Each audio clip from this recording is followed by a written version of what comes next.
စိန်လန်းဆိုပြတဲ့စဘာကင်းကြီးတွေဝန်းရံထားတဲ့ကန့်ကြီးရွာလေးဟာအဝေးကကြည့်ရင်တော့တာယာလာပါတယ်။ဒါပေမဲ့ဒီရွာမှာထူးဆန်းတဲ့ကျင်းစားတစ်ခုရှိနေပါတယ်။နှစ်စဉ်စဘာရိတ်သိမ်းချိန်ရောက်တိုင်းရွာကလူငယ်တယောက်ဟာခြေရာလက်ရာမပြန်ပျောက်ဆုံးသွားတာပါတယ်။ရွာသားတွေဟာဒီအကြောင်းကိုမဟုတ်ဝန့်ကြပဲ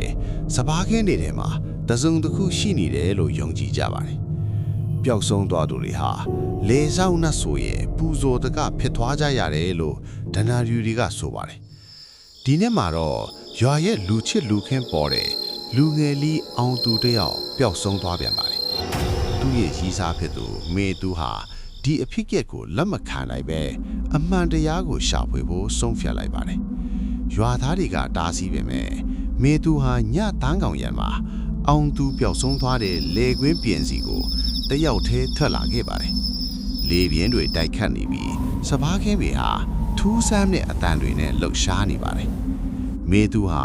လေကွင်းပြင်ရဲ့အလေကောင်စဘာပင်တွေကြားကကွဲနေတဲ့ရှေးဟောင်းကြောက်ရွံ့သူကြီးတစ်ခုကိုတွေ့လိုက်ရပါတယ်။အဲ့ဒီရုပ်ထုဟာကြောက်မတ်ဖွယ်ကောင်းတဲ့နတ်ဆိုးမျက်နှာပုံစံဖြစ်နေပြီးသူ့ရဲ့ပါးစပ်ကနေ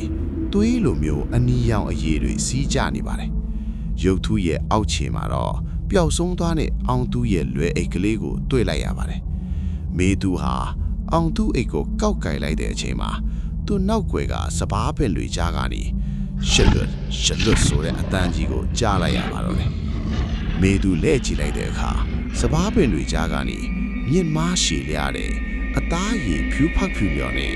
မျက်လုံးမပါတဲ့နတ်ဆိုးကြီးတစ်ကောင်ထွက်လာတာကိုမြင်လိုက်ရပါတယ်။အဲ့ဒီနတ်ဆိုးရဲ့ကိုယ်တဲ့ဟာမရေမရာဖြစ်နေပြီးသူ့ရဲ့လက်တွေဟာ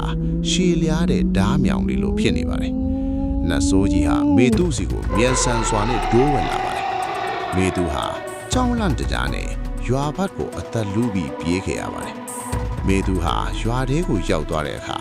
သူ့နောက်ကနေနတ်ဆိုးကြီးကလိုက်မလာတော့ပါဘူး။သူဟာသူ့ကိုယ်သူဘေးကင်းပြီလို့ထင်ခဲ့ပေမဲ့သူ့လက်ထဲကအောင်သူ့လွယ်အိတ်ကိုကြည့်လိုက်တဲ့အခါအိတ်ပေါ်မှာ